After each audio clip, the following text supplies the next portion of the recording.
Bonsoir. Okay, bonsoir. Moi, c'est Eve Guillaupel. Bienvenue. Merci d'être ici à cette conférence du groupe Espace Santé. On est bien content de vous accueillir. Donc, rapidement, le groupe Espace Santé, c'est un regroupement de professionnels de la santé et des citoyens qui ont à cœur l'amélioration du système de santé. Alors, nous sommes des gens de tous les horizons de la santé qui sont intéressés à en apprendre un petit peu plus sur différents sujets d'actualité. Pour nous, il est important que les acteurs du réseau s'écoutent, que les citoyens se parlent, qu'ils se comprennent, afin de passer par-dessus les barrières organisationnelles et professionnelles qui, malheureusement, souvent vont bloquer le changement. Nous organisons des conférences sur différents sujets avec un fil conducteur, le système de santé. Alors, ce soir, la conférence portera sur les soins de santé basés sur la valeur ou Value-Based Healthcare. Il s'agit d'une approche qui a gagné en importance au Québec et dans plusieurs autres sociétés occidentales au cours des dernières années. Cette approche cherche à optimiser l'arrimage entre les soins, les besoins des patients et les résultats, plutôt que de mettre l'emphase sur les volumes de soins ou l'accessibilité. Alors, pour en parler, nous accueillons ce soir M. Georges-Charles Thibault, qui est commissaire adjoint à l'évaluation et scientifique principal au bureau du commissaire à la santé et au bien-être, et Mme Erin Cook, qui est directrice de la qualité, transformation, évaluation, valorisation, éthique et soins virtuels au CIUS du Centre-Ouest de Montréal. Alors, M. Thibault est un passeur entre le monde de la science et celui de la gestion. Après son doctorat en santé publique, Georges-Charles a travaillé plusieurs années comme gestionnaire au sein du réseau de la santé et des services sociaux. Son mandat au CSBE est de piloter le portfolio des projets et d'améliorer, en collaboration avec tous les membres de l'organisation, les processus de production scientifique et de gestion de projet. Il est également responsable d'accompagner les professionnels dans la réalisation de leur mandat et de soutenir l'amélioration continue de leurs compétences. Mme Cook est infirmière et détentrice d'une maîtrise en soins infirmiers de l'Université de la Colombie-Britannique. Elle a reçu de nombreuses certifications en gestion agile, en soins fondés sur la valeur et en transformation numérique. Mme Cook a développé une approche de données intégrées pour mesurer la valeur dans le continuum des soins en intégrant les coûts et les résultats, et a joué un rôle déterminant dans la transformation vers des soins fondés sur la valeur au sein du réseau de santé intégré du Centre-Ouest à Montréal. Mme Cook a également co-dirigé le déploiement du programme d'hospitalisation à domicile et a travaillé au niveau provincial à l'élaboration du programme de soins virtuels pour la province. Alors, nous remercions nos deux panélistes qui nous donnent leur temps ce soir. Nous tenons également à remercier nos commanditaires, l'Association des jeunes médecins du Québec et l'Ordre des infirmiers et infirmières du Québec. Alors, juste pour vous dire, après la présentation, là, vous êtes invités à rester pour discuter, pour réseauter, pour continuer à profiter de la soirée. Après la présentation des conférenciers, il va y avoir une période pour les questions. Donc, sans plus tarder, je cède la parole premièrement à M. Thibault qui nous parlera du concept des soins basés sur la valeur et comment ce dernier a été intégré dans les plus récents travaux du commissaire à la santé et au bien-être. Par la suite, Mme Cook nous présentera des applications concrètes de cette nouvelle façon de concevoir et de dispenser les soins à la population. Bonjour. Je pense que je vais prendre ça va. Avant que vous m'entendiez comme ça tous, est-ce que c'est suffisant? Alors on va faire ça sans micro. Je peux faire sans micro, ce sera plus simple pour moi. Merci.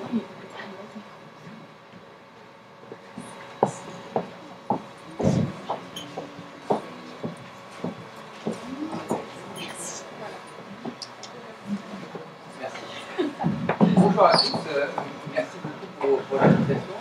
Très heureux d'être parmi vous aujourd'hui. Je vais essayer d'être bref, parce que je pourrais parler pendant une heure sur les questions de valeur. On va essayer qu'on ait tous le même temps de parole. Avant de débuter, je voulais remercier mes collègues, parce que les travaux qu'on vous présente aujourd'hui, c'est pas moi qui les ai portés, hein, j'y ai contribué, mais ma collègue est dans la salle, scientifique associée et responsable de l'évaluation chiffrée de la performance, Mme Sainte-Marie. Donc elle a développé une bonne partie des mesures que vous allez voir, des indicateurs qu'on propose aujourd'hui. Puis une bonne partie de ces travaux ont été faits à l'époque où Denis Roy, ancien commissaire adjoint, officier comme commissaire adjoint, ça fait seulement 6 mois que j'ai pris sa succession. Donc j'ai contribué à ces travaux, mais moins de façon directe que les prochains qu'on va publier. Donc, comme vous l'avez bien présenté, la question de la valeur ou value versus care, elle commence à devenir centrale un peu plus au Québec. Elle l'a été de façon très importante aux États-Unis depuis une vingtaine d'années, puis dans d'autres pays qui ont voulu utiliser cette approche pour restructurer, améliorer leur système de santé. Donc, on peut vous présenter l'approche qu'a utilisée le CSVE pour partir de ces concepts pour l'opérationnaliser. Mais je vais faire une petite entrée en matière sur qu'est-ce que c'est le value versus care et est-ce que c'est la solution à tous nos problèmes. Je vais vendre le pitch tout de suite, il y a une part de mode, et je tiens à vous dire qu'il faut faire attention avec des modes qui résolvent tous nos problèmes. Il y en a eu avant en santé. Il y a des choses extrêmement intéressantes, mais il y a des choses aussi sur lesquelles il faut réfléchir, qui ne sont peut-être pas des allons de soi aussi évidents, qui sont annoncés par leur concept. Donc une solution à tous nos problèmes, la notion de valeur, à discuter. Est-ce que c'est si évident, c'est cette solution? Et des fois, des solutions simples pour des systèmes complexes, il faut faire un petit peu attention à ce qu'on propose. Et l'approche du CSVE, comment on s'est frayé un chemin à travers cette complexité, et un petit peu quelques exemples de comment on l'a appris. Je ne sais pas si vous connaissez le commissariat à la santé et au bien-être, mais ça fait une vingtaine d'années qu'on existe. On a revu le jour après une période de latence il y a 3 ans et demi. Notre but, c'est de faire un petit peu de la surveillance et de l'évaluation de la performance du système de santé et de services sociaux pour informer la population et conseiller le ministre. Évidemment, on a aussi, comme ici, l'ensemble des gestionnaires stratégiques et tactiques du réseau à qui on peut fournir des données. Donc on a un rôle impartial, transparent, et on vise l'équité, et on peut s'autosaisir de mandat. Ça veut dire que le ministère ne nous impose pas de prendre des sujets ou de la façon dont on va les traiter. On a vraiment un rôle d'information et de transparence vis-à-vis de la population. La solution à nos problèmes, définir la valeur. Donc Porter en 2004, avec sa collègue Tilberg, sort le premier article qui fonde la notion de valeur. Sachez que le constat central de cet article, c'est pas il nous faut de la valeur, il faut plus s'orienter vers les résultats. Donc c'est il manque de compétition, et la compétition est au mauvais endroit, sur le mauvais objet dans le système de santé. Et évidemment, il parle du système de santé des États-Unis. Et il dit le bon endroit pour placer la compétition, c'est sur les résultats associés à des maladies. Donc de bien mesurer comment est-ce qu'on traite certaines maladies et pour quels résultats. Et pour mieux mettre en concurrence les dispensateurs de services. Non plus au niveau d'un hôpital qui traite un grand nombre de maladies où on a des indicateurs que je dirais synthétiques ou génériques des résultats, mais vraiment au niveau de la pathologie et du diagnostic spécifique. Donc vous voyez, déjà c'est une approche qui est très orientée dans un contexte socio-économique particulier. Je ne dis pas qu'elle est mauvaise, mais il faut la remettre en contexte. En 2005, il va plus loin et il nous explique que la valeur, ça porte sur les résultats de santé obtenus qui comptent pour les patients en fonction des coûts. Et que ces résultats ne peuvent se mesurer qu'au niveau d'une maladie ou d'un traitement, ce qu'annonce aussi, ce que continue à dire Tilberg en 2020, donc récemment. Je tiens à dire là ici que ça soulève une question entre une mesure centrée sur des patients, des maladies et des mesures populationnelles avec une volonté non pas de guérir mais de soutenir et maintenir la santé.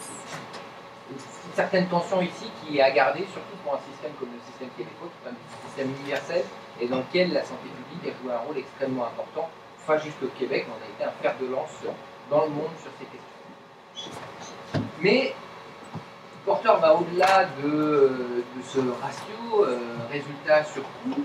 Il nous dit qu'il y a certains éléments structurants qui sont les éléments qui vont nous permettre d'atteindre la valeur.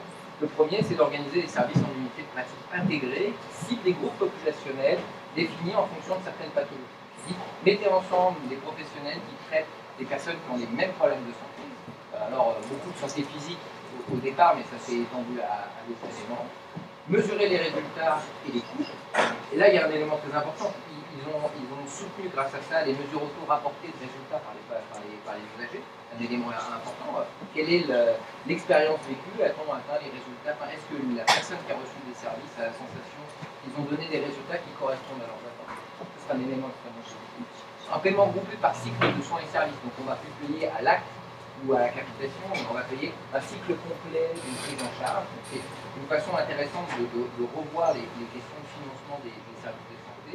Un système intégré de dispensation de services. Donc on a plusieurs unités de pratique qui devraient être intégrées les uns aux autres. Surtout si une personne a plusieurs types de besoins, il faut s'assurer que ça permet une intégration.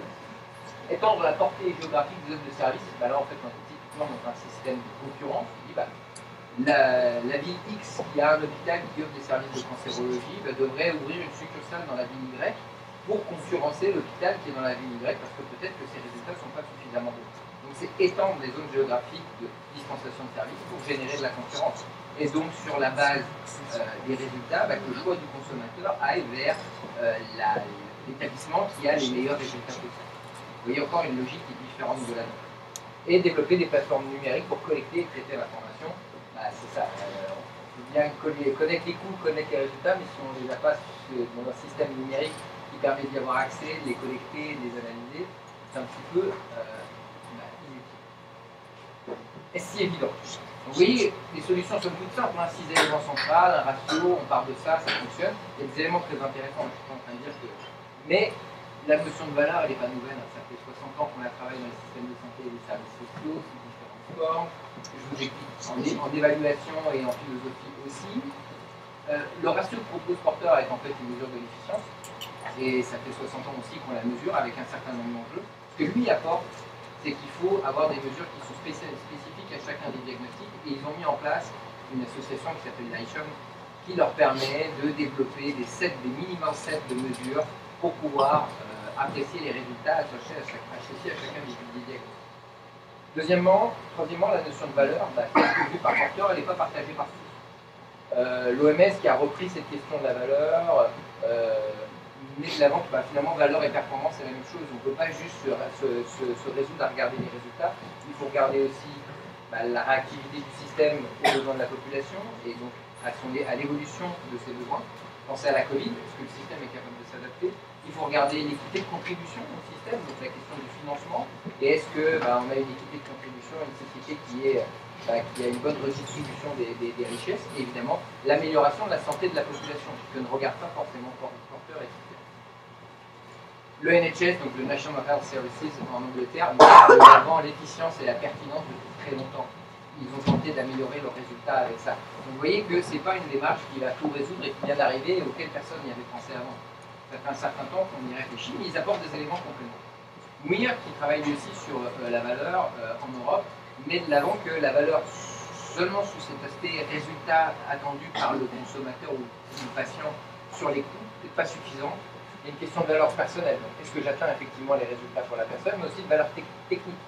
Atteindre les meilleurs résultats possibles au regard des ressources disponibles et des évidences scientifiques pour toute la population.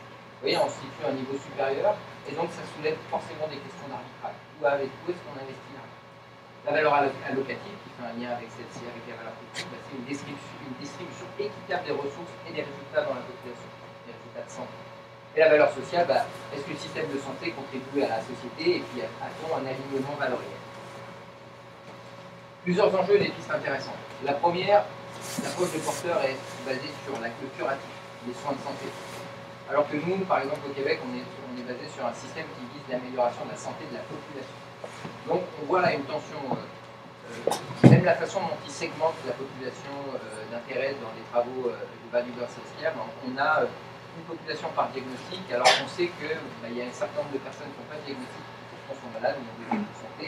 Il y a des besoins qui ne peuvent pas être étiquetés sous forme de diagnostic. Comment fait-on pour ces personnes-là qui ne répondent pas dans ces cas? Et là, il y a un enjeu.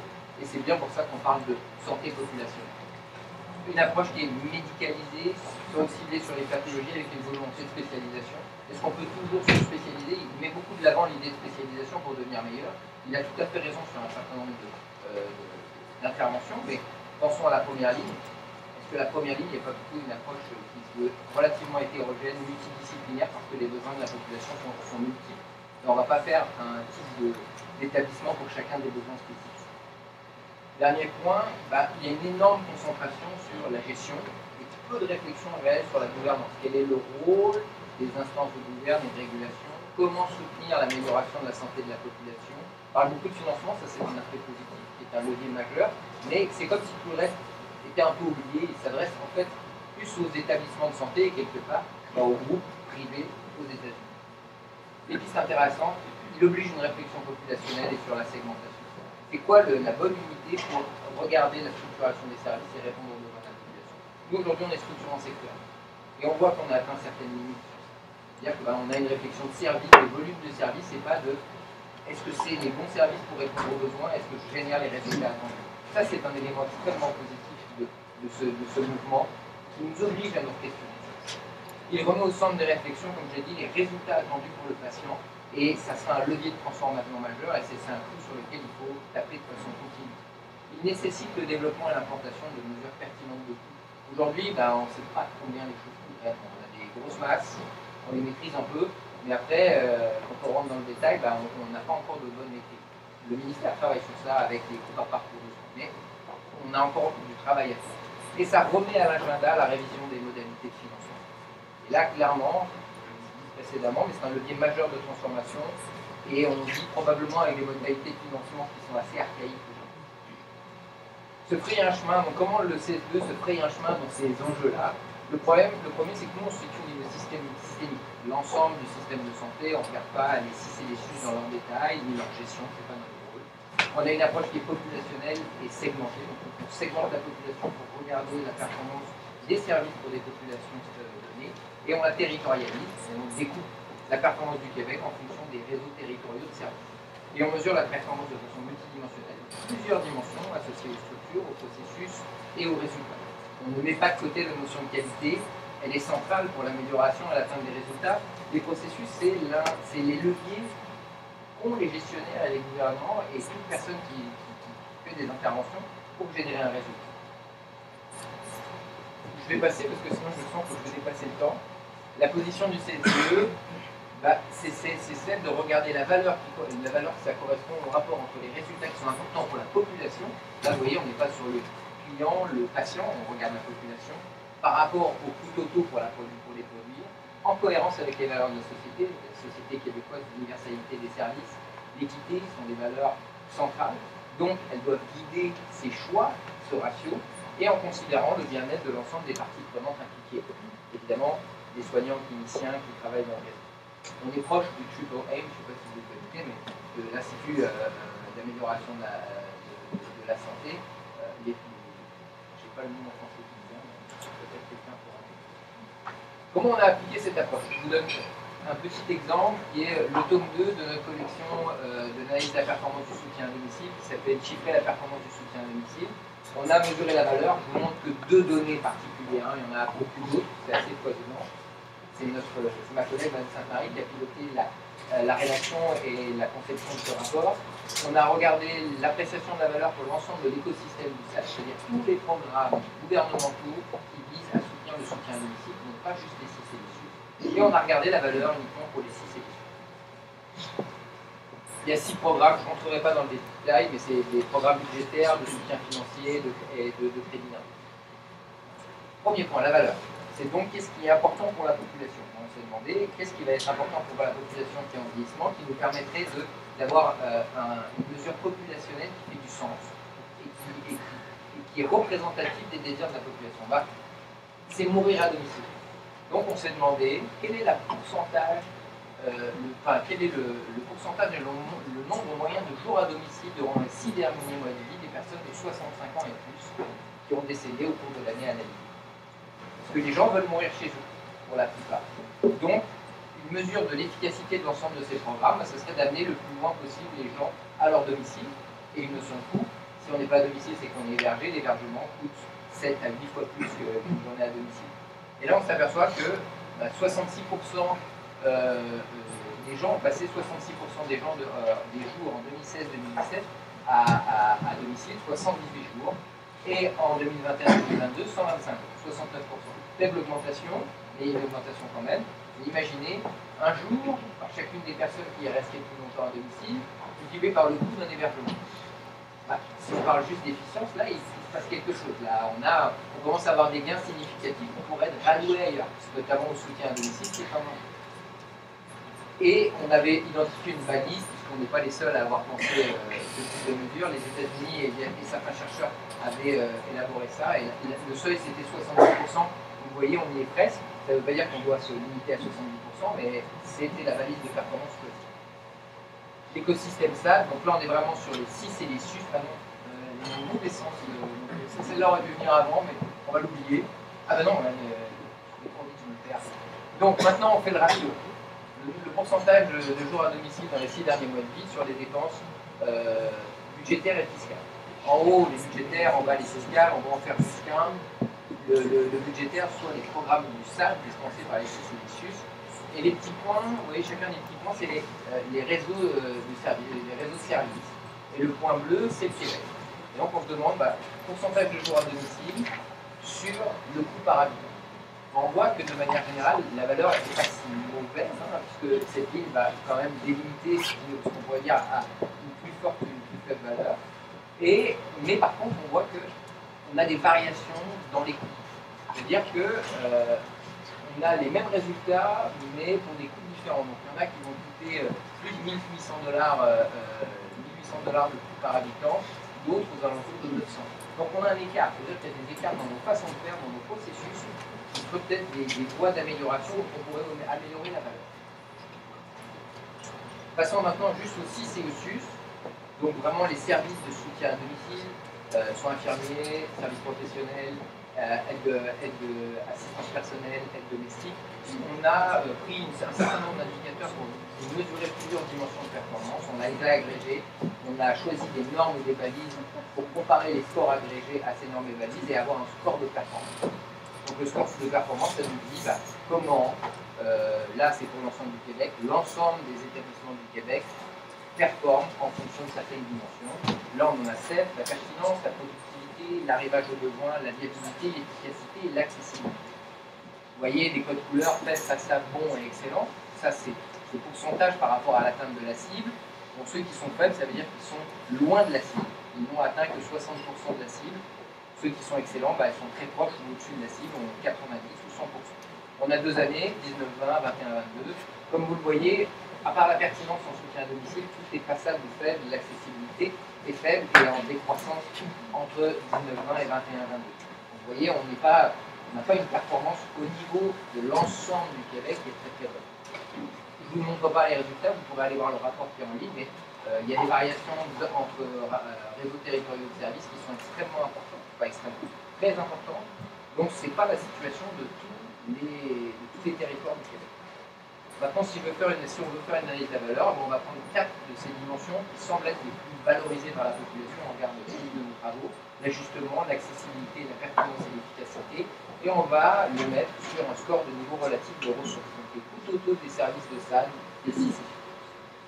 Et on va le mettre sous une forme graphique, je vais vite, j'espère que je vais être compréhensible.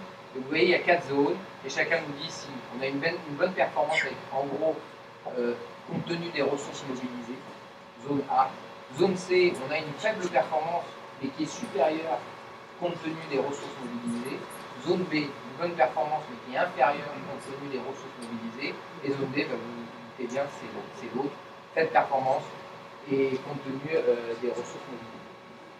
On s'aperçoit de quoi si on regarde juste les résultats du Québec? On en a très peu qui sont dans la zone A, donc bonne valeur.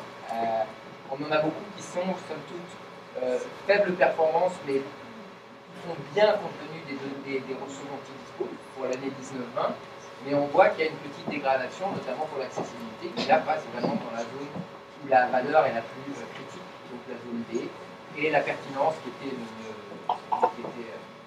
dans la zone A qui était la meilleure, et en décroissance pour aller vers une faible performance, mais qui font plutôt bien compte tenu des ressources multiples. Alors on a des fois des enjeux pour interpréter ces données. Ça nous donne une belle vision d'ensemble, ça nous dit qu'on peut faire mieux, ça permet de cibler certains éléments sur lesquels on peut faire mieux, mais ça c'est pas actionnable pour un gestionnaire d'établissement, on s'entend, il faut aller à un niveau de granularité plus faible. Je vais conclure en disant que l'idée derrière la notion de valeur, c'est qu'il y a un fort potentiel d'amélioration parce qu'on remet au centre du questionnement les résultats pour la population, une question de réflexion populationnelle plus aboutie, mais elle nécessite d'aller au-delà de ce simple ratio et d'avoir une conversation sur des arbitrages. Des arbitrages entre c'est qu'est-ce qui est important, quel résultat veut-on pour la population, où investissons notre argent, et au regard des évidences scientifiques, comment est-ce qu'on le fait. Donc voilà, j'espère que je n'ai pas trop dépassé.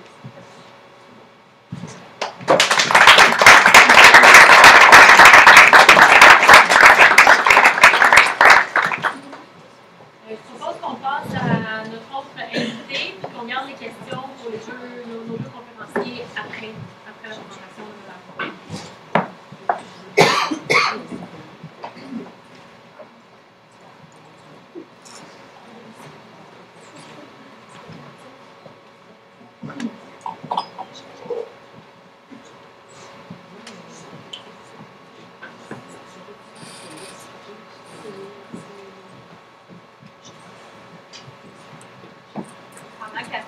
J'ai quelque chose à vous dire.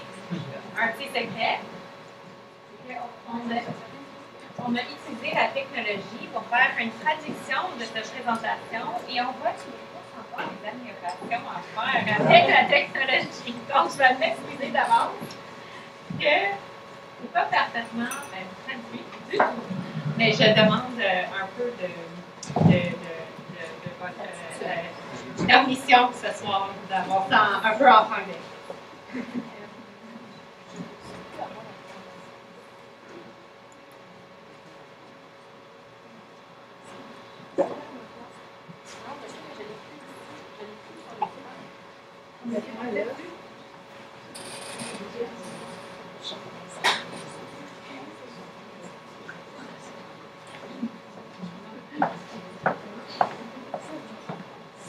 Donc, merci beaucoup pour avoir introduit le concept. On a compris du présentation précédente que les soins de santé axés sur la valeur, c'est un vraiment bel concept qui peut nous apporter dans un futur où on améliore le système de santé, mais ce n'est pas simple à mettre en place. Et si vous retenez une chose de ma présentation ce soir, c'est qu'il faut l'aborder de manière agile et sachez que c'est un changement de culture progressif qu'on fait avec le temps et il y a vraiment des ingrédients, mais il n'y a pas vraiment de recette. Donc, on va partager notre expérience du CIUS Centre-Ouest à devenir une organisation de soins qui sont fondées sur la valeur. Et c'est une progression qui se continue dans le temps et évidemment ne terminera pas en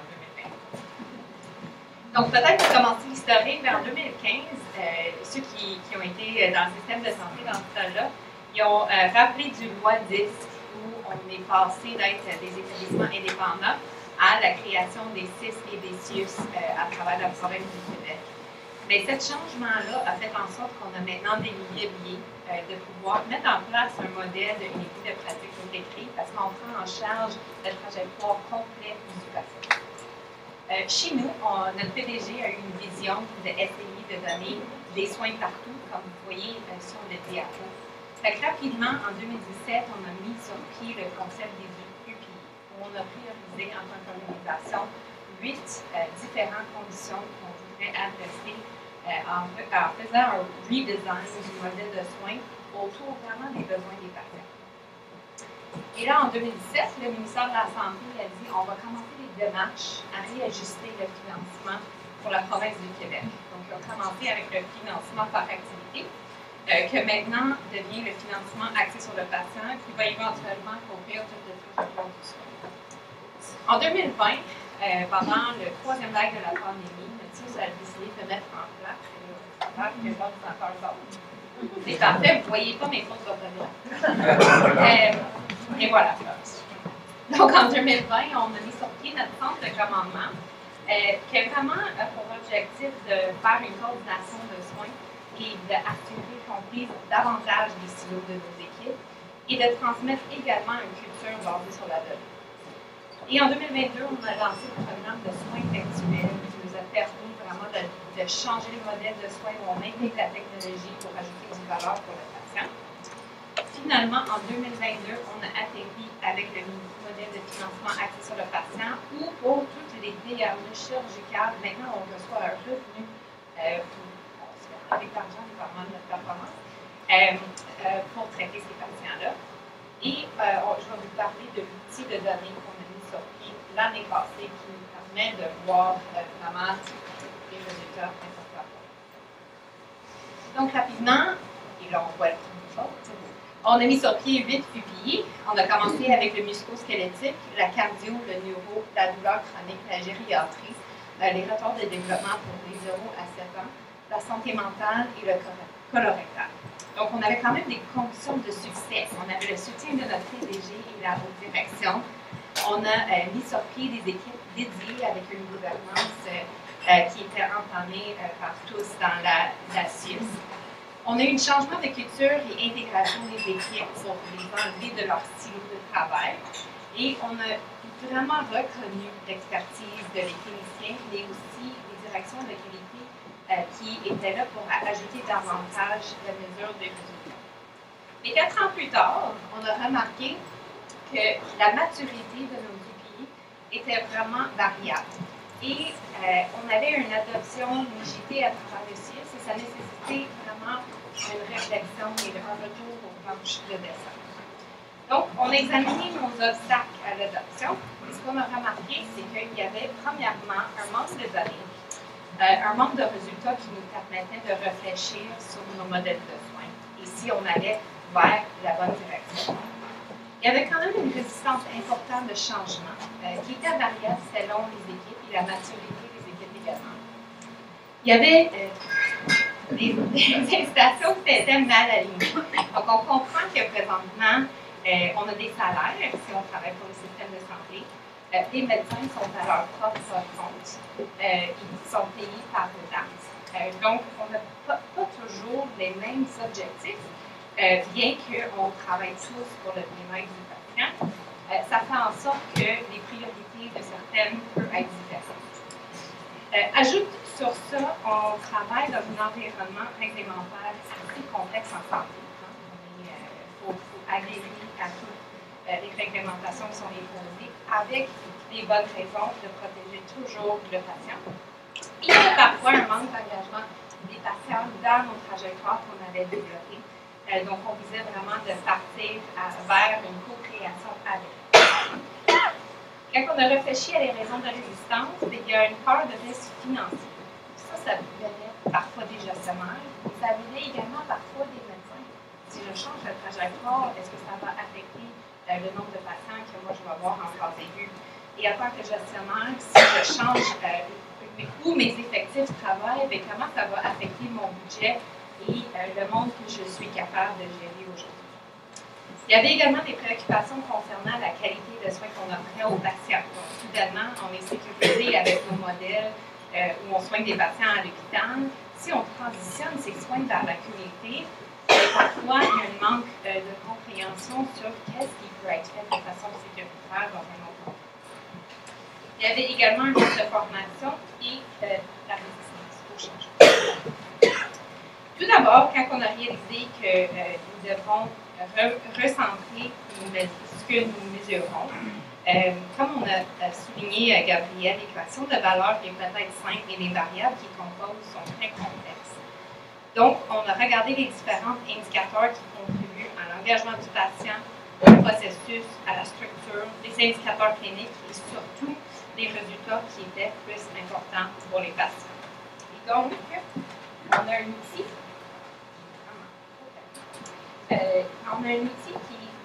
Qui a été mis en place l'année passée où on a intégré tous les systèmes de données basés sur l'outil CPSS qui rassemble toute l'information financière et statistique à travers le CIUS. Et c'est quelque chose d'harmonisé à travers la province du Québec.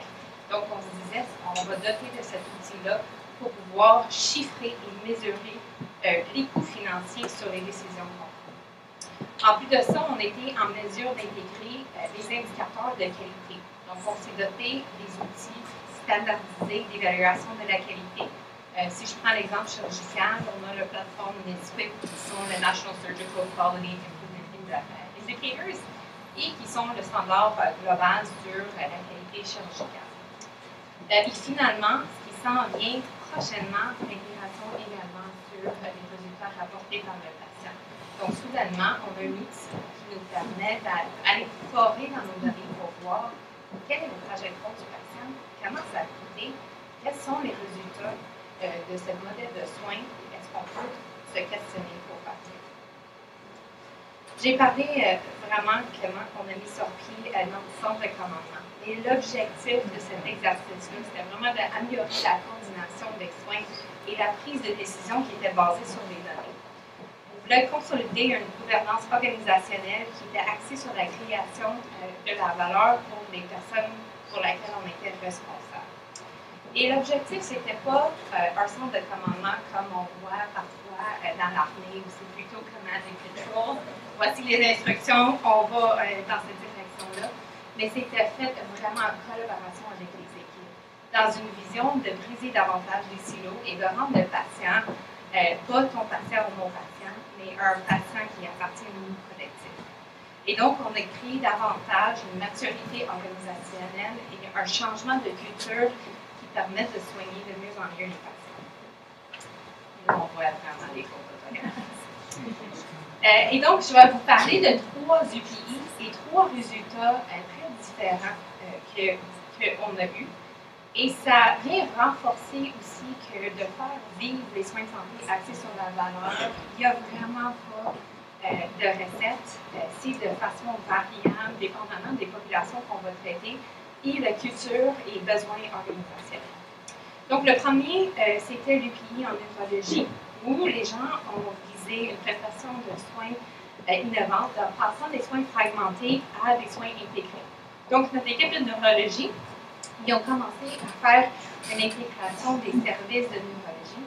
Avant, la service de neurologie en médecine et en chirurgie était séparée. Donc, ça a été regroupé sur une unité de soins à l'hôpital. Ils ont par la suite vu comment que les services ont été offerts dans la clinique pour les patients avec des ACV. Et ce qu'ils ont remarqué, c'est qu'il n'y avait pas vraiment d'expertise dans nos professionnels. Il y avait des professionnels qui aidaient à domicile après un incident d'AVC, je m'excuse. Mais il fallait regrouper davantage ces professionnels-là pour améliorer l'expertise au bénéfice du patient.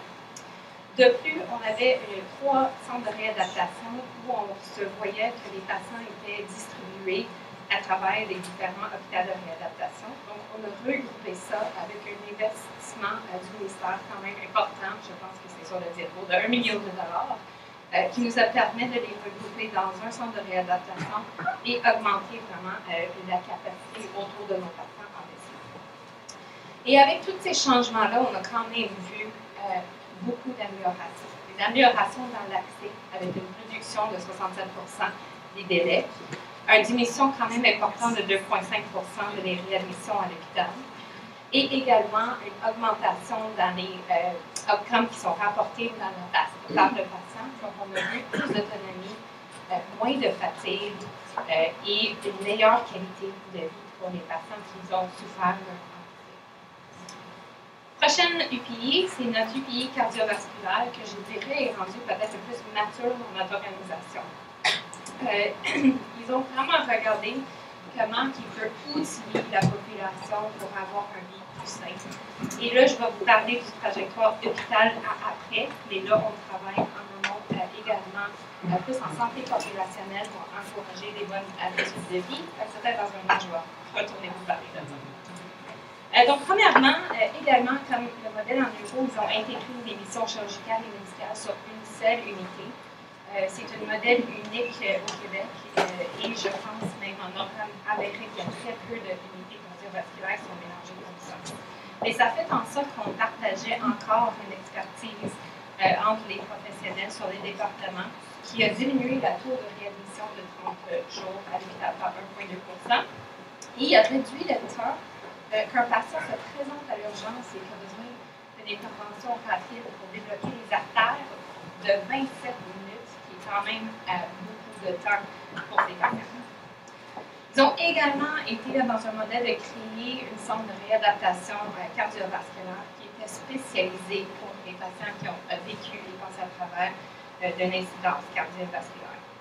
Ça a augmenté 78% de l'activité modérée à vigoureuse dans ces patients-là. Ça a augmenté leur score de qualité de vie de 47%. 98% ont rapporté une satisfaction. Et 70% ont maintenu les habitudes d'exercice un an après qu'ils ont passé à travers le programme de réadaptation. qui est quand même très important comme chiffre, et 80% ont maintenu les bonnes habitudes d'alimentation. Notre équipe de soins cardiovasculaires était également les premiers à embarquer dans le projet avec nous de déployer l'hôpital à domicile pour qu'on est en mesure de coordonner les soins autour des patients, surtout en insuffisance cardiaque, pour amener les soins chez eux. Et ce que les patients remarquent, ils ont 97% dit que c'est leur préférence de soins versus le choix de rester à l'hôpital. Ils ont coté leur confort physique à 89% et 100% ont rapporté une réhabilitation facilitée. Le dernier exemple que je vais vous présenter ce soir, c'est vraiment sur le pilier musculo-squelettique, où celle-là, on a pris juste je vais vous parler de 1% du segment, vraiment plus axé sur la qualité de soins, pour voir comment ça peut avoir un impact important sur les patients. Donc, notre équipe d'orthopédie a utilisé des mesures de résultats cliniques, vraiment axées sur la valeur, basées sur nos données chirurgicales, m'explique encore une fois. Et grâce à notre outil de données, les professionnels peuvent identifier l'impact de la qualité de leurs soins et services sous les coûts de livrer ces soins-là. Et ce qu'ils ont fait, ils ont vu qu'il y avait beaucoup de transfusions sanguines qui se donnaient pour les personnes qui allaient à remplacer les hanches. Beaucoup plus élevées que d'autres chirurgiens d'abord qui faisaient les mêmes chirurgies. Donc, ils se sont comparés ensemble, ils ont appelé d'autres hôpitaux et d'autres spécialistes pour voir comment que je peux améliorer ma pratique ici, qu'est-ce qu'on peut mettre en place qui est différent. Fait qu'ils ont fait une solution très très simple, c'était une question de changer un outil qu'ils utilisent pendant la chirurgie, et ça a fait qu'ils ont réduit 55% des complications. Ils ont réduit le nombre de transfusions sanguines qu'il fallait donner, qui a fait en sorte de réduire en moyenne pour tous ces patients-là de 2 jours d'hospitalisation. Évidemment, ça améliore la qualité des vies de patients qui ont moins de complications et moins de temps à l'hôpital. Et quand on a chiffré pour tous les patients la différence que ça a fait, on a économisé 8 millions en coût au système de la santé, qui est effectivement pas négligeable. Et donc, le voyage a été de transformer les établissements vers un système de soins de santé axé sur la valeur. C'est quelque chose qui prend des années et prend du temps. Il faut vraiment se concentrer sur l'élargissement et la portée des initiatives. Donc, ça me réjouit de voir qu'il y a un intérêt à travers le réseau pour transformer vers ce système-là. Ça prend une décentralisation des données et une intégration des cibles qui sont importantes pour les patients. Souvent, on se mesure sur l'accès et sur notre performance, mais on ne se pose pas la question sur est-ce que la qualité de soins qu'on livre pour les patients améliore leur qualité de vie. Donc, il faut réfléchir à mettre ces chiffres-là davantage comme notre façon d'évaluer. Et évidemment, il faut former les professionnels. Et je vous laisse avec un petit quote plus inspirationnel qui dit qu'on ne peut pas changer sans changer notre façon de penser.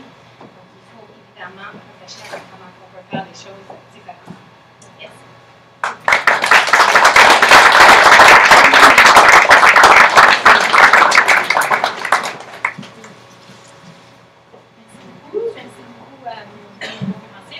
Intéressant. Je laisse la parole. Est-ce qu'il y a des gens qui auraient des questions, des commentaires, des expériences, besoin d'éclaircissement? Voilà.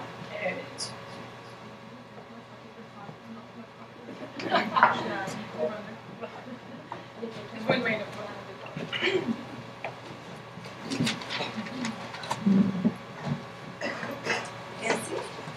Alors, j'ai été gestionnaire pendant 10 ans et demi. Je veux juste savoir comment est-ce que vous passez, parce que c'est vraiment ce qu'on doit faire. On est là pour les patients, on devrait bien fonctionner en fonction de ça. Comment, dans les CHU, est-ce que vous passez pour qu'on puisse faire ça quand on travaille dans des silos avec des budgets séparés pour chaque département? Est-ce qu'il y a moyen que le gouvernement s'engage à procéder de cette façon-là? Avez-vous des suggestions pour les départements? Parce que c'est vraiment pas évident.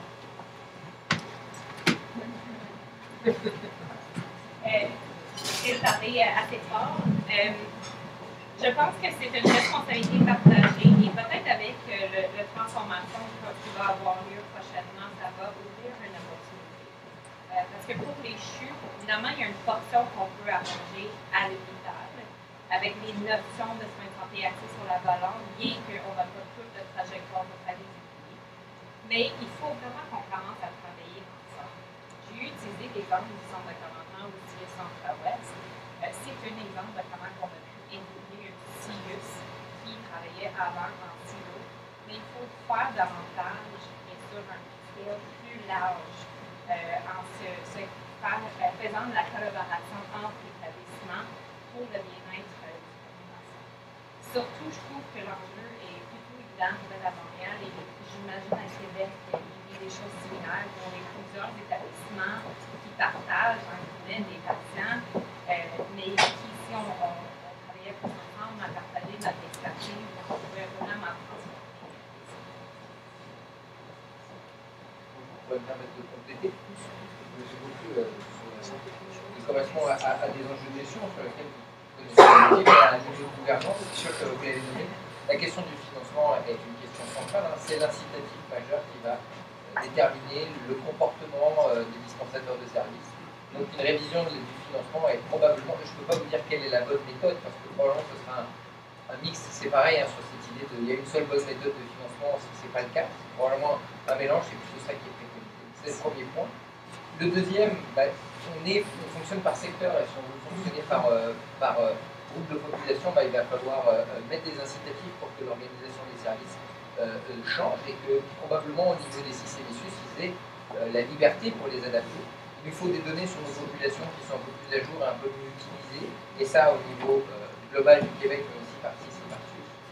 Il nous faut des ententes de gestion qui viennent du gouvernement. Donc c'est un peu, l'entente c'est le contrat entre un établissement, un CIS, un SUS et puis le gouvernement. Elles sont fondées sur quoi? Elles sont fondées sur de volumétrie, elles sont fondées sur plutôt des processus. Je l'ai dit au début, c'est important, il faut les garder. Et quels résultats de santé au niveau populationnel attendent? Et puis soutenir les établissements pour qu'ils soient capables de mettre ça en place.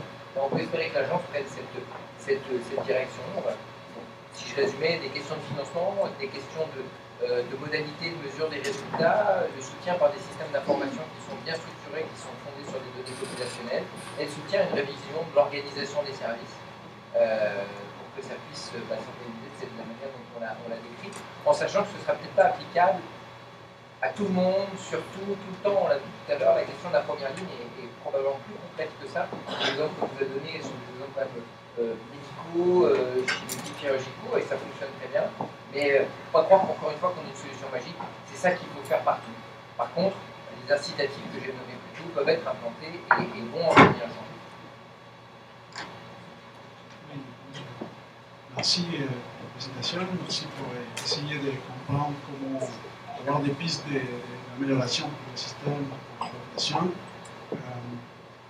Je voudrais peut-être adresser la question à Georges, la question des concepts de valeurs populationnelles, différents acteurs de la population, chacun il va octroyer une valeur différente à différentes choses. Donc, comment aussi les concepts de valeurs, c'est un concept probablement évolutif. On va donner la valeur à des choses qui nous manquent, peut-être. Donc, par exemple, s'il y a des élections citoyennes, tout le monde va les donner, octroyer la valeur à des soins plus sécuritaires.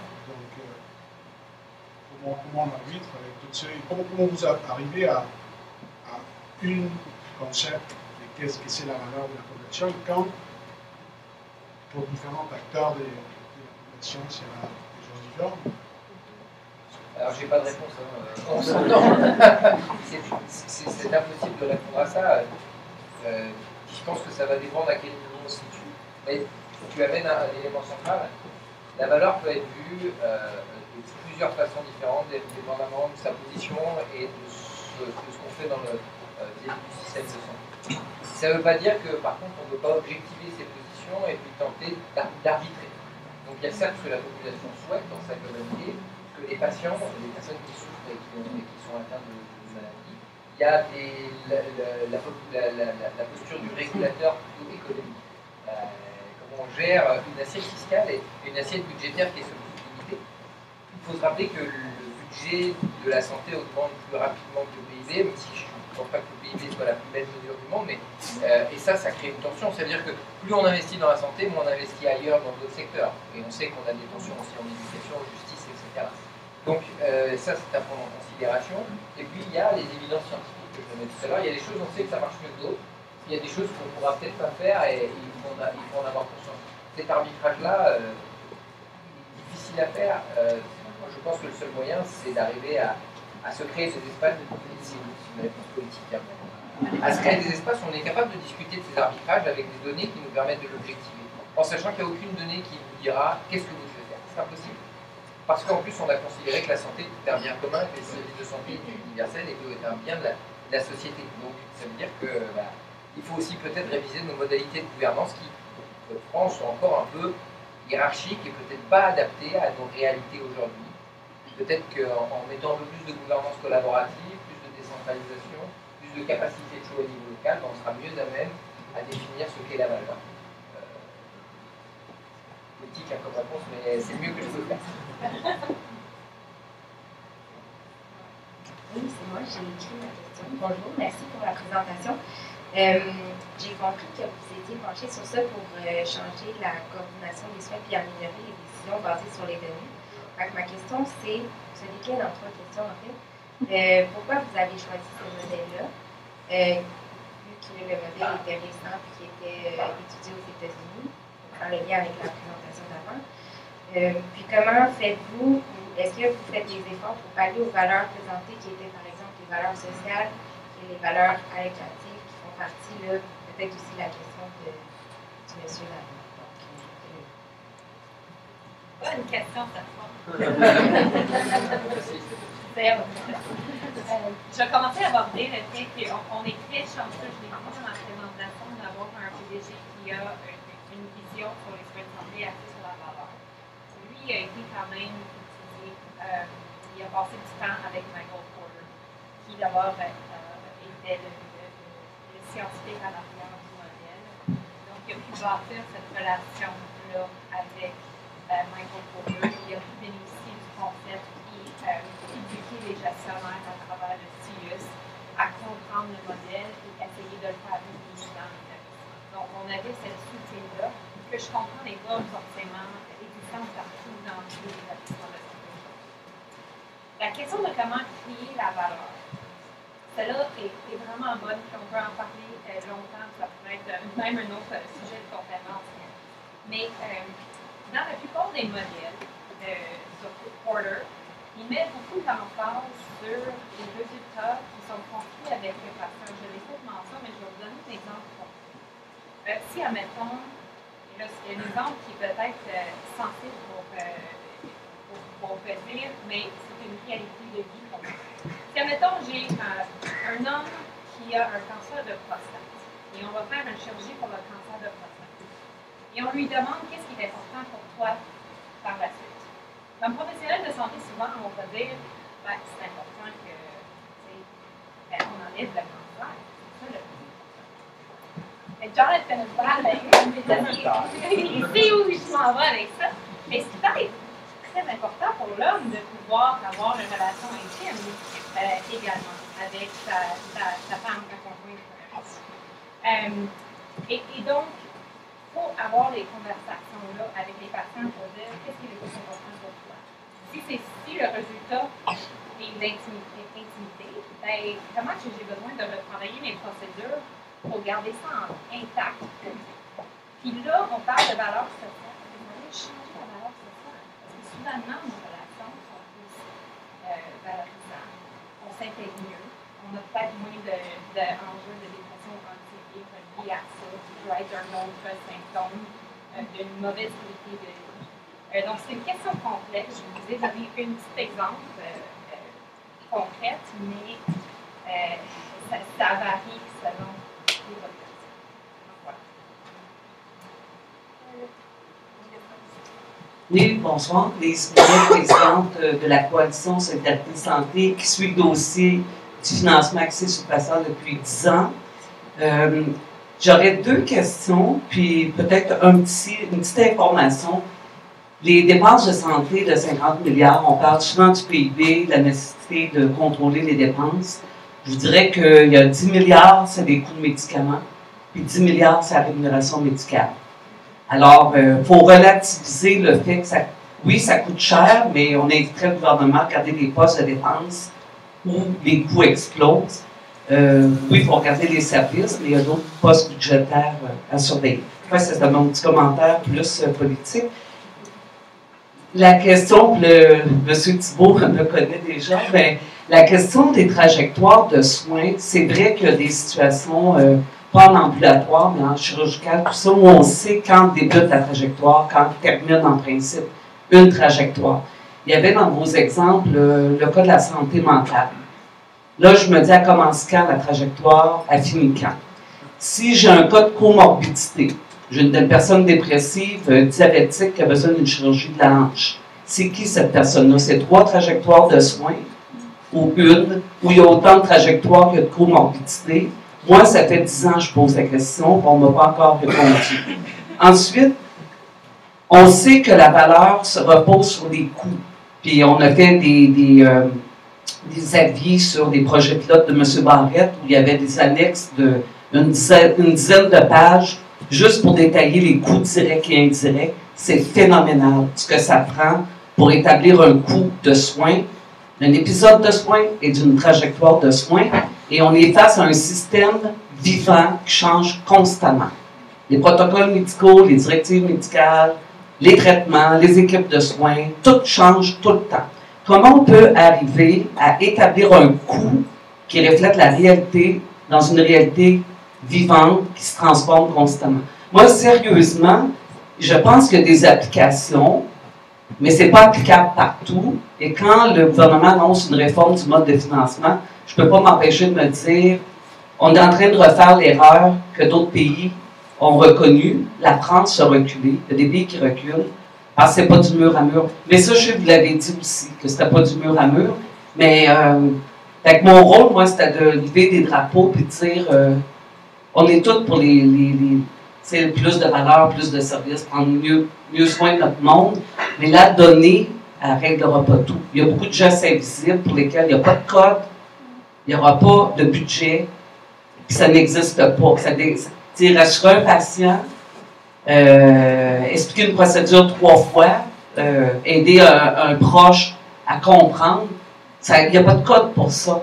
Fait que ça n'existe pas dans les systèmes, fait que c'est pas rémunéré. Fait qu'on coupe dans la qualité des soins, dans l'humanisation des soins. Alors, je ne sais pas, j'ai une question sur l'application de tout ça, là. On commence tout, puis on arrête tout avant que ça devienne juste des données, puis qu'il n'y ait plus de ressources pour donner des soins. Excusez-moi, hein, je fais ma job.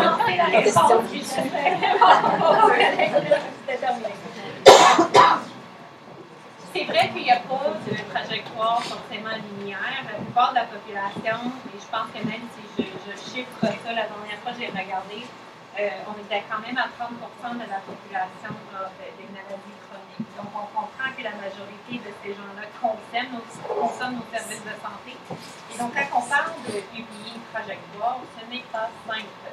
Oui, on a mis sur pied santé mentale, gériatrie. Vous avez vu que ces deux-là n'ont pas progressé. Je ne vais pas vous présenter l'étude de cas là-dessus.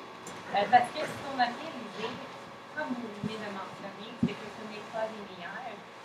Et on a de plus en plus de recherches qui sortent maintenant qui disent qu'il ne faut pas forcément traiter la trajectoire, mais il faut traiter la coordination de soins de ces gens-là et la prise en charge globale de la personne.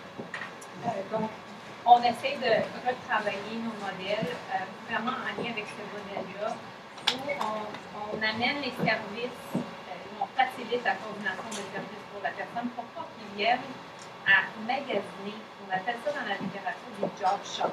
Ça veut dire que je vais magasiner mon médecin de famille, mon endocrinologiste pour mon diabète, mon psychologue pour la santé mentale. Ben, qui prend en charge la personne en arrière de tout ça?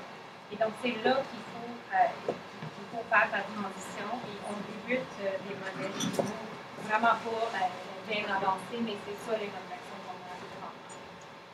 Pour l'aspect de chiffrage, c'est intéressant que vous apportez ça parce que c'est quelque chose qu'on va entendre souvent.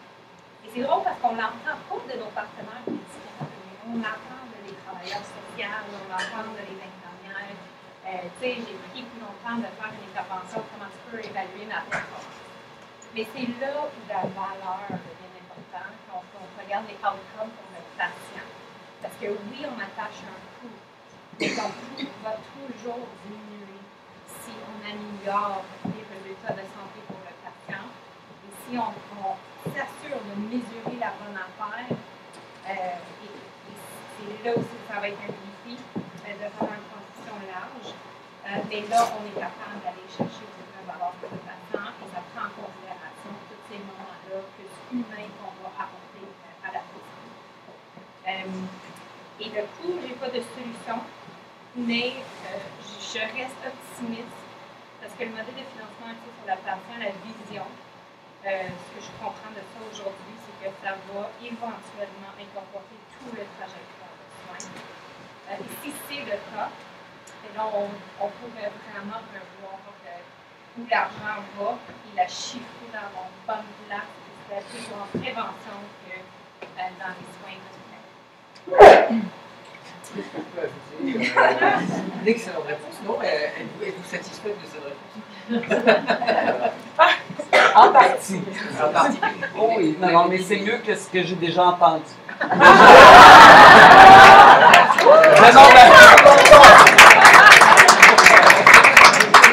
Je parlais pas de lui. Il y a une chose qui est sûre, c'est que je pense qu'on a bien compris aujourd'hui qu'on n'est pas, des dogmes, on ne fait pas un dogme, mais on a conscience qu'il y a un effet derrière. On est en train de chercher des éléments qui sont d'intérêt.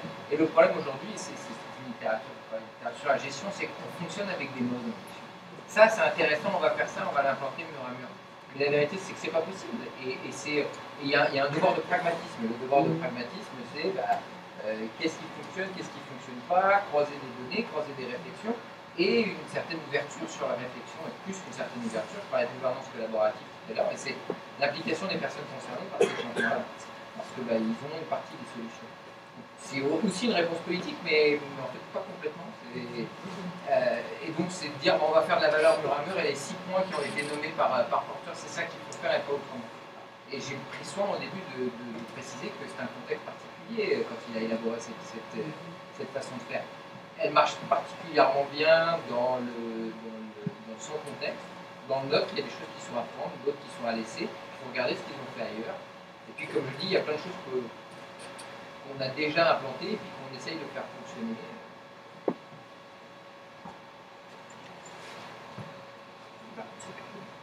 Bonsoir. Dans un premier temps, merci à vous deux pour votre implication et votre engagement dans l'amélioration des soins de santé. C'est un sujet complexe et les réponses, effectivement, ne sont pas simples. Alors, merci. La question s'adresse à M. Thibault. Elle est simple. Elle est simple. Votre mandat premier comme commissaire, effectivement, votre lien de pouvoir de recommandation au ministère. Quel est l'état actuellement de vos discussions sur le concept de valeur avec le ministère, ou du moins ce que vous pouvez en dire? Alors, ce que je peux en dire, on est transparent. Certes, on surveille et puis on recommande et il nous faut une différence, une transparence, une indépendance, mais il faut qu'on ait des conversations pour pouvoir faire du transfert de connaissances et puis tenter de faire passer nos messages. Donc il y a une réception, puis je crois qu'il y a une réception sur le fait que on a bien conscience que ce qu'on mesure aujourd'hui c'est du volume, que nos capacités à mesurer des coûts elles ne sont pas optimales et qu'on voudrait aller vers une meilleure mesure des résultats. Reste à savoir comment on va le faire. Et on a peut-être une opportunité aujourd'hui avec l'agence, la création de l'agence qui, on espère, déploiera dans notre jargon ce qu'on peut appeler des systèmes intégrés de mesure de la performance axés sur la valeur si possible, en sachant que ça ne sera pas forcément de s'inspirer exactement de ce qui a été préconisé par porteur, mais d'appliquer à notre réalité. Et moi, je mettrais de l'avant, nous on met beaucoup de l'avant au commissaire, la notion de responsabilité populationnelle, c'est-à-dire que si c'est SUS, mais comme le gouvernement est responsable avec des autres acteurs de la société civile, de la santé de la population. Donc il nous faut des mesures qui nous permettent d'avoir une vision de l'amélioration du bien-être global de la population, de prévention, de promotion. Donc je pense que c'est des messages qui passent. On va voir ce que fait l'agence, ce que fera le PDG de l'agence. Le positionner, mais il y a une oreille, c'est sûr, du gouvernement. Bonjour, Martin Leclerc, merci beaucoup pour votre présentation. Je me demandais au niveau de la RAMQ, on parle du financement, puis on parle aussi d'amener les soins à domicile. Puis j'ai vu que les médecins sont incités à l'acte, mais s'ils n'ont pas la possibilité d'être remboursés, ben, ils embarqueront peut-être moins dans le bateau d'aller vers l'hospitalisation à domicile. Savez-vous, c'est du développement à la RAMQ qui se fait pour, dans le fond, encourager et inciter les médecins à embarquer dans le bateau des soins à domicile? Pour l'hôpital à domicile, je peux vous confirmer qu'on a travaillé très étroitement avec le ministère, puis le RAMQ a créé un code spécifique pour l'hôpital à domicile. Donc, on est capable de ça, ça permet vraiment à ouvrir cette opportunité-là envers les médecins. Je pense qu'il y a du travail à faire. Je me pas tous dans la salle. Donc, je ne veux pas me prononcer sur des affaires qui sont trop chaudes politiquement. Mais il faut effectivement réfléchir à notre modèle présentement. J'ai fait allusion dans un de mes présentations. Nous, les médecins sont payés par place, donc ça crée peut-être une certaine structure médicale qui peut-être pas alignée forcément avec les structures administratives ou une vision d'accès populationnel. Donc, je n'ai pas la solution, mais ça mérite effectivement. Bonsoir, Claude Guimond, je suis du regroupement commercial des comités des usagers. Merci pour vos conférences et félicitations à Ring pour ton français, c'est très remarquable et très apprécié. Merci. J'ai deux questions pour aller essayer d'en savoir plus loin, parce que tu as parlé d'utiliser les silos, le changement, mais là, pour arriver à des résultats qui semblent assez positifs, comment ça se passe sur le terrain pour arriver à ça?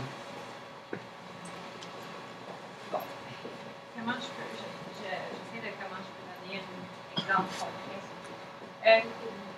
Ça prend les acteurs autour de la table, c'est pas du début. Il faut travailler avec le terrain pour faire un changement sur le terrain.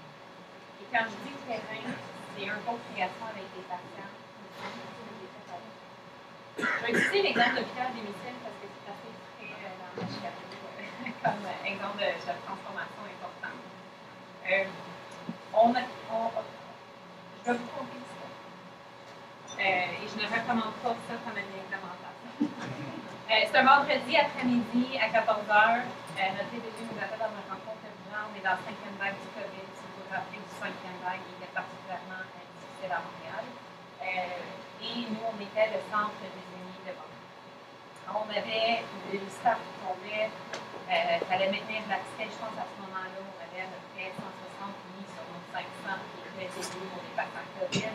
Donc, on comprend une situation assez tendue dans l'hôpital. Il fallait maintenir l'accès à les chirurgies parce que là, on faisait quand même à peu près 2 ans qu'on est dans le COVID. Puis, on ne veut pas oublier des délais de plus importants.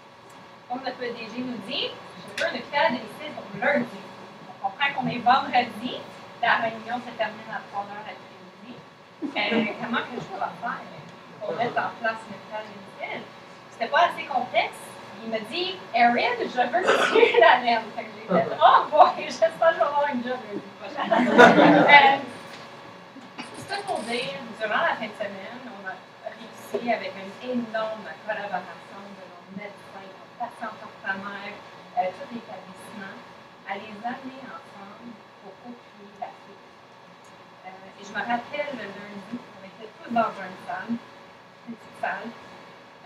J'avais une infirmière, la patiente partenaire, 3 médecins, les gestionnaires de projet, tout là en train de se brainstormer comment on va faire pour le faire. Évidemment, le mardi, on avait quand même du succès, on avait mis notre premier patient. L'histoire était merveilleuse. Il nous a dit ça faisait à peu près 4 semaines qu'il était exposé à du COVID. Première chose qu'elle a faite en arrivant chez elle, c'est qu'elle a teint ses cheveux. Elle était fière de nous voir sur le team, de nous montrer son nouveau cheveux. Mais ce que je transmets comme message, c'est que c'est avec les équipes qu'on a pu changer la réalité sur le terrain. Est-ce que c'est facile sur le terrain? Non. Il n'y a aucun changement qui est facile sur le terrain. qu'on est des êtres humains. Le changement est difficile. On aime ça, nos habitudes normales. Mais qu'est-ce qui fait la différence, c'est quand on peut mettre sur table la raison pour laquelle on fait. Donc, à travers les prochains mois j'admets que c'est vraiment pas facile pour moi. Il fallait que je continue à dire à tout le monde, on fait ça pour assurer la qualité de soins pour nos patients et assurer l'accessibilité pour la population. Et quand on a réussi à avoir des données et des expériences, et là on a pu mettre en valeur l'importance de la changement et tranquillement on a gagné d'autres personnes. Donc, l'hôpital de Lucie, c'est un exemple, et quand on fait le changement vers le système de santé axé sur la valeur, il y a deux recommandations que je peux faire. Premièrement, on garde le patient au centre et on remet toujours les valeurs qu'on a en commun. Parce qu'on veut tous bien faire, c'est juste qu'on n'a pas toujours les bonnes outils pour y arriver. Et deuxièmement, qu'on s'axe sur la donnée. La donnée n'est pas parfaite, c'est vrai, mais ça nous permet d'avoir une conversation objective. Hein, on a chacun nos motivations, nos positions. Mais en mettant un chiffre autour de la table, ben, pourquoi qu'il y a 500 personnes sur la liste d'attente, comment on peut faire mieux, là, soudainement, un niveau informatique.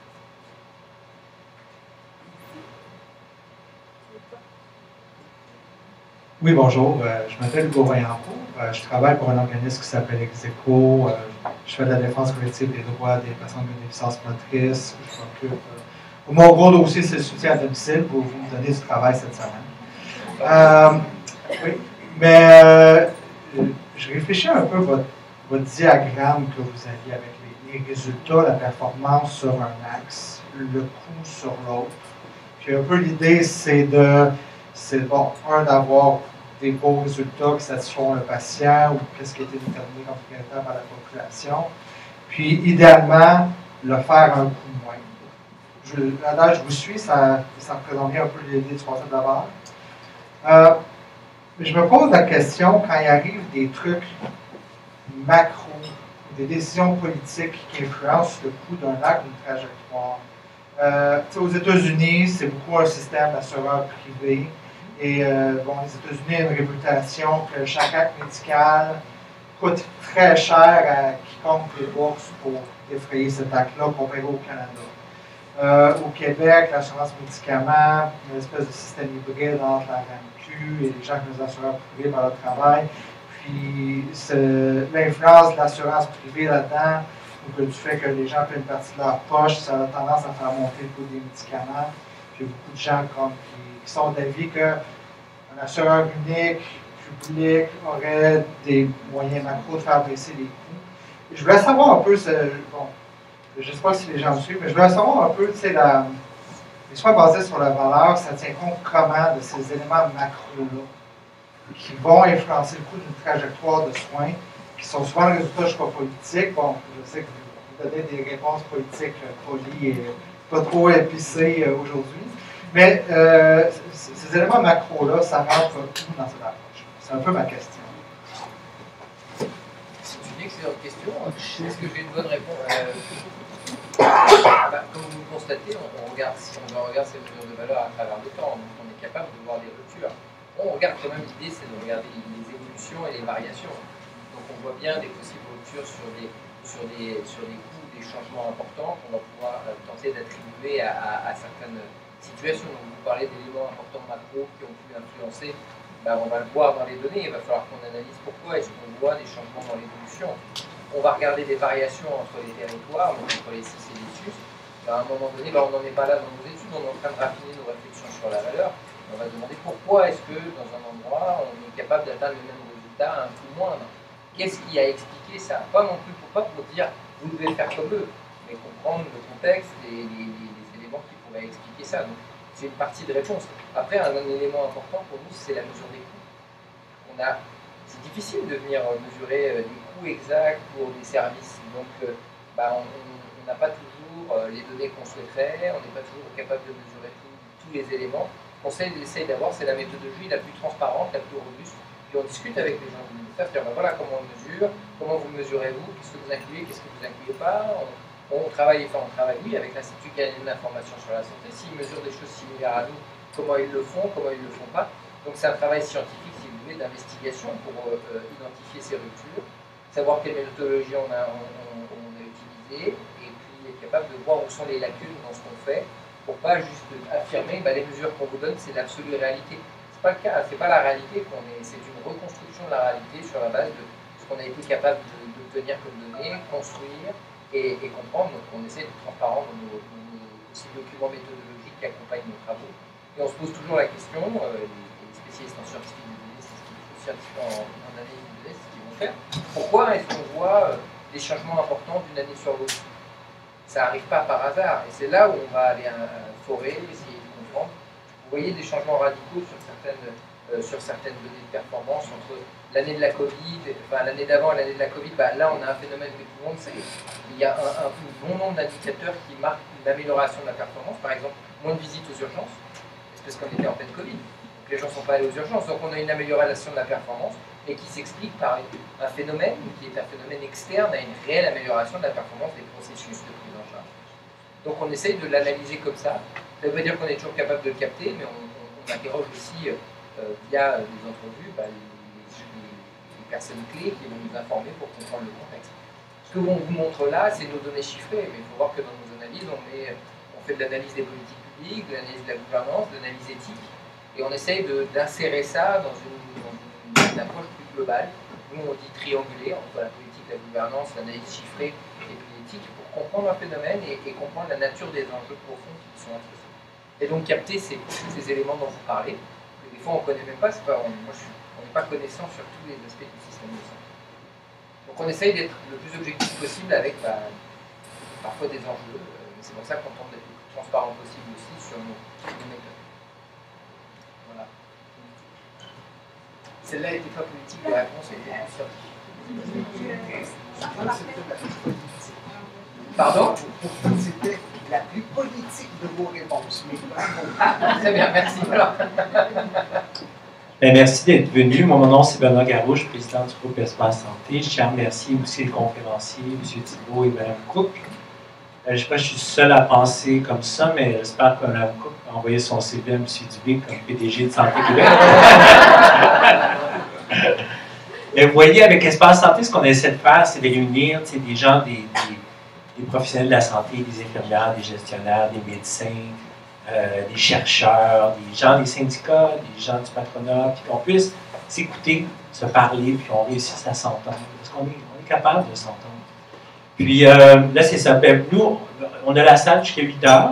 Fait qu'on vous invite à si vous voulez prendre un verre, jaser avec nous, jaser entre vous. Puis on a jusqu'à la salle. C'est réseauté, c'est tout. OK? Merci. Bonne journée. Bonjour.